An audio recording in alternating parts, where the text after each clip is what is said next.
All right guys, here we are at our local Harbor Freight store, and we are gonna start putting together an essential trail tool bag. But first thing, we gotta find a bag. So I'm gonna put that together. We're gonna slap everything in the car. I'm gonna take it all home and I will lay it out for you guys to see.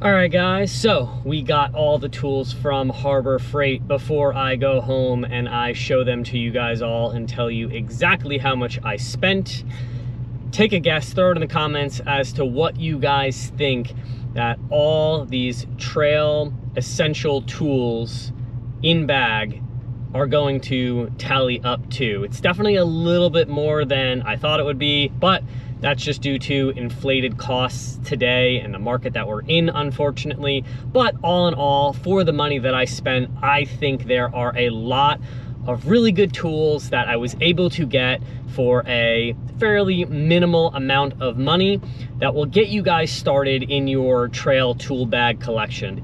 But anyway, guys, let's get back home. Let's unload all these tools and let's see what it comes out to. All right, guys, we are back in my garage, and as you guys can see,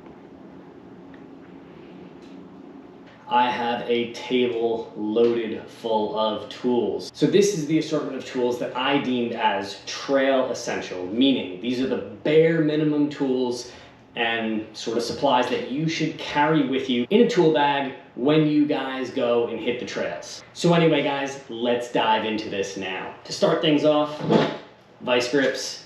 These are a must-have. These will definitely help you in a pinch. As a quick little sort of trail story, we had somebody who sheared off a brake line on the trail. We took a pair of vice grips, we bent the brake line, clamped it in place, pumped the brake system, and the person ended up getting back to the parking lot with 3 instead of 4 working brakes.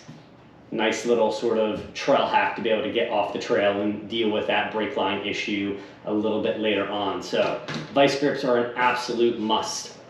Now these next two, this is kind of debatable. I've seen both. Maybe this is preference. I'd say grab both, but as long as you have one versus the other, which is going to be wrenches, which are going to be fixed wrenches versus adjustable. So at a very bare minimum, you will want to carry a set of adjustable wrenches with you guys. You know, at least a large and a small. If you want to get a little bit more specific, a set of SAE and metric wrenches are also really, really nice to have. They make some nice wrench roll-ups so you guys can put them in and keep things nice and compact.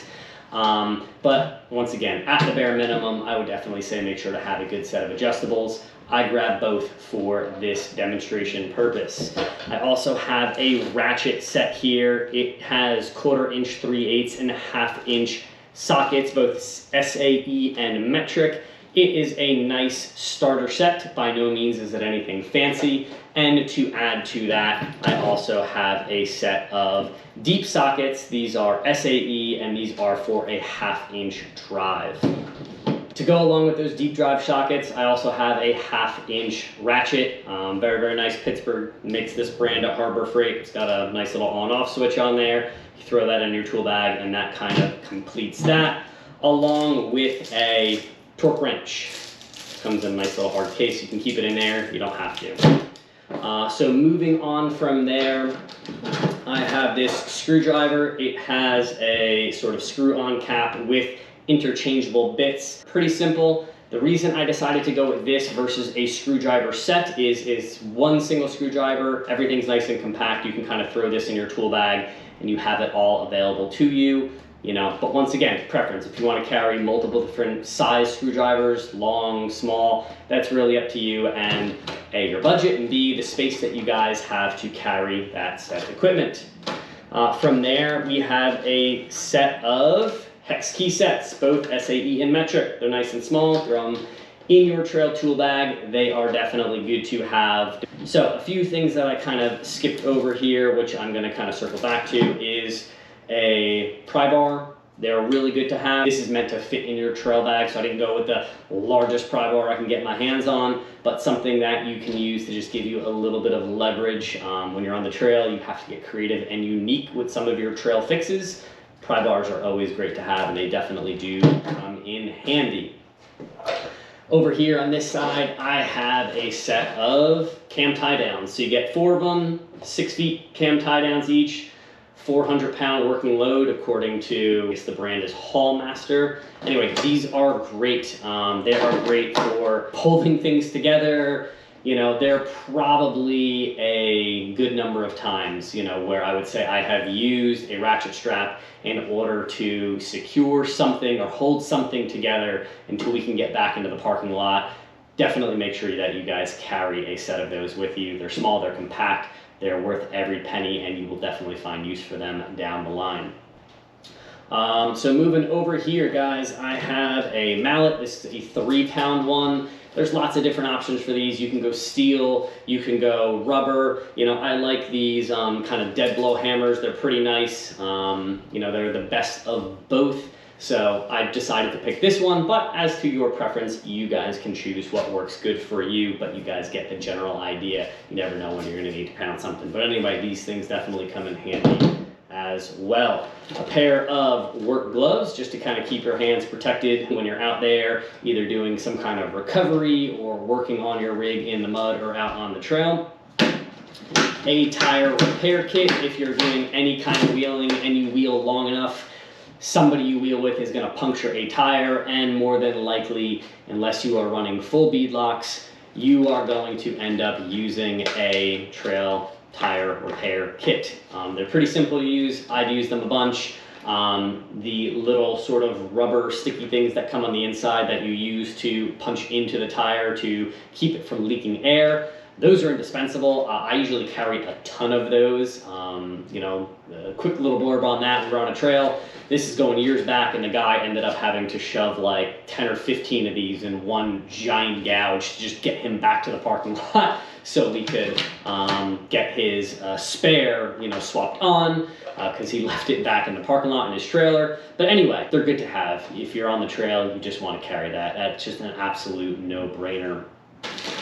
And then moving down to the last of the list here, we have zip ties. Very self-explanatory. Carry them with you. They will come in handy. Electrical tape, same thing. Self-explanatory. It's always good to have a roll.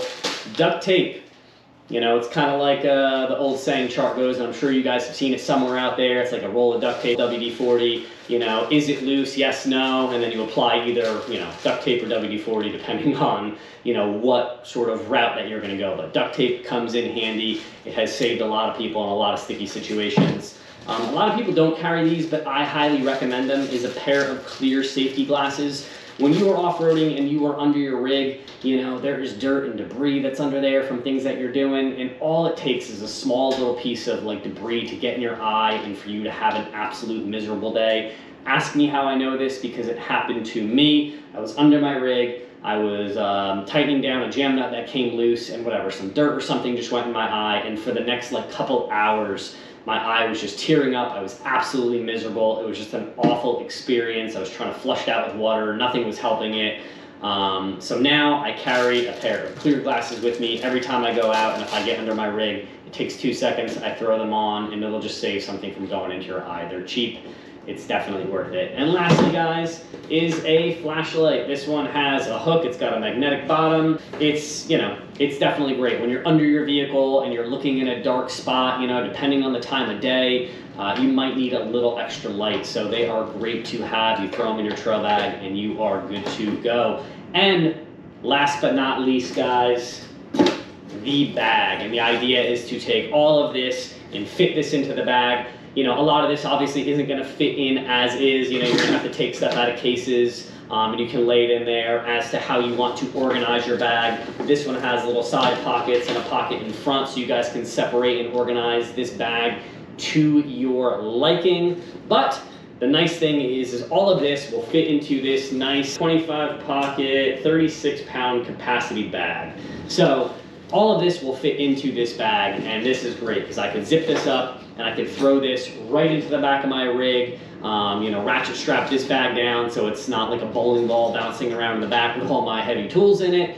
And you have your starter tool kit beginning. Now the idea is to build off of this. By no means should this be the end of the tools that you bring with you when you go out wheeling. This toolkit should build over time, and there should be maybe specific purpose tools that you bring out with you depending on your vehicle, depending on your needs. But as a general starter toolkit, this is a great start. You can throw this together, you can go out wheeling, and you can have a great fun day at the trail, knowing that at the minimum, you guys have some basic tools to help you out in a sticky situation if it ever comes your way. And if you do this long enough, it will. I don't mean that in a bad way, but it will. On to the fun part, which is how much did I spend on all this stuff at Harbor Freight? And the total number is $195.82. That's with the tools and the sales tax included. So for under 200 bucks, you guys can get a tool bag. You guys can load that up with a bunch of, basic tools so that you can go out on the trail and you guys can have fun. I've said it in the video and I will say it again. Don't be that guy. Don't be the guy that shows up with no tools who's asking somebody if they have this or if you can borrow that. Bring the things that you guys need for your vehicle to work on it and to fix it, and or just limp it off the trail. Obviously, if you're missing something or you need something, that's what you have buddies that you wheel with for. I'm sure people are more than happy to lend you stuff, but don't be the guy that brings absolutely nothing. Spend a few bucks, in this case, under 200 bucks, which I think is fairly cheap and half decent for some of the tools that you guys see in front of you. Go out on the trails and have fun. Now guys, I'm gonna add a slight little caveat to the tail end of this video, and that is this.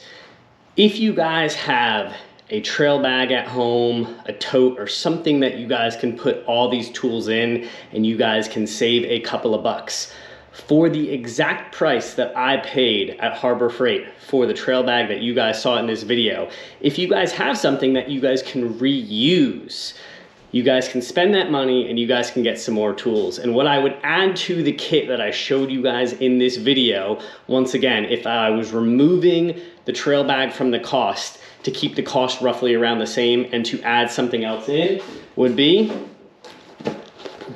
some punches and chisels. They're great to have when we're out on the trail. Sometimes, you have a bolt that's bent or something you need to whatever, hammer, punch, chisel, knock that friggin' thing out. These things are great. I carry a bag full of them. I've lost a bunch on the trail, but they are awesome. If you guys can save a couple of bucks in one area by maybe reusing, some form of tool transportation, you guys can then throw that money somewhere else, grab another tool or two to add to your collection to complete it. But anyway, that's just my 2 cents. That concludes the video for this tool bag that I put together from Harbor Freight. I hope that you guys enjoyed. If you guys found this useful, definitely be sure to comment and give me your thoughts below. Definitely give this video a like and be sure to subscribe to my channel for all future content that I post. And anyway, guys, thanks for stopping by. God bless and have a great day.